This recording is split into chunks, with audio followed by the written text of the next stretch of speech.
महाराष्ट्र कांग्रेस के नेता और विधान परिषद में उपनेता भाई जगताप ने चुनाव आयोग को लेकर विवादित बयान देकर राजनीतिक हलचल मचा दी है। जगताप ने चुनाव आयोग की तुलना प्रधानमंत्री नरेंद्र मोदी के कुत्ते से की। इतना ही नहीं, उनसे जब इस मामले पर दोबारा पूछा गया तो वह अपने बयान पर कायम रहे और माफ़ी मांगने से साफ इनकार कर दिया। आपको बता दें कि कांग्रेस ने महाराष्ट्र में चुनाव आयोग के सीईओ को ज्ञापन सौंपते हुए हाल ही में हुए विधानसभा चुनाव में गड़बड़ियों का आरोप लगाया।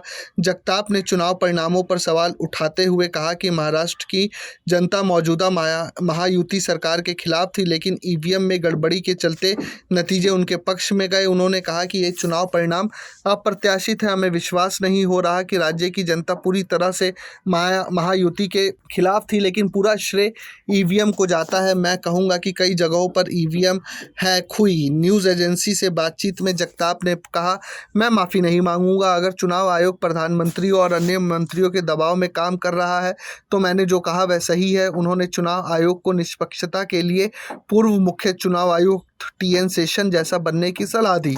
जगताप ने ईवीएम की विश्वसनीयता पर सवाल खड़ा करते हुए सुप्रीम कोर्ट में दाखिल याचिकाओं का हवाला दिया।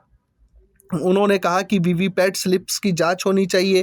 उन्होंने कहा, सुप्रीम कोर्ट ने 5% वीवीपैट स्लिप्स गिनने की सिफारिश की थी, लेकिन वह भी नहीं हुआ। यदि इस प्रणाली में कोई खामी है तो इसकी जांच की जानी चाहिए और इसे बदल देना चाहिए।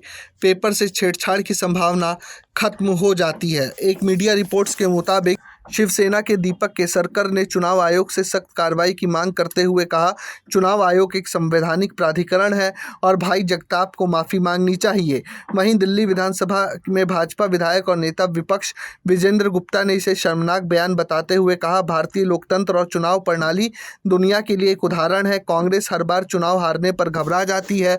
वहीं हरियाणा के मंत्री राजेश नागर ने कहा, इस तरह के बयान देना बहुत गलत है। हमारी लोकतांत्रिक प्रणाली पर सवाल उठाना पूरी तरह अनुचित है। लेकिन कांग्रेस के नेताओं को इस बात पर जवाब देना चाहिए कि वायनाड में जब प्रियंका गांधी प्रचंड बहुमत से जीतती है, वो जीत तो ईवीएम की उन्हें स्वीकार्य है, लेकिन महाराष्ट्र और हरियाणा की जीत उन्हें आखिर क्यों नहीं स्वीकार? फिर वो झारखंड की जीत कैसे स्वीकार कर लेते? और ईवीएम में इतनी गड़बड़ी है तो राहुल गांधी और प्रियंका गांधी को इस्तीफा दे देना चाहिए और कहना चाहिए कि हम गड़बड़ ईवीएम की वजह से जीते हैं। Bureau report, प्रजाहित।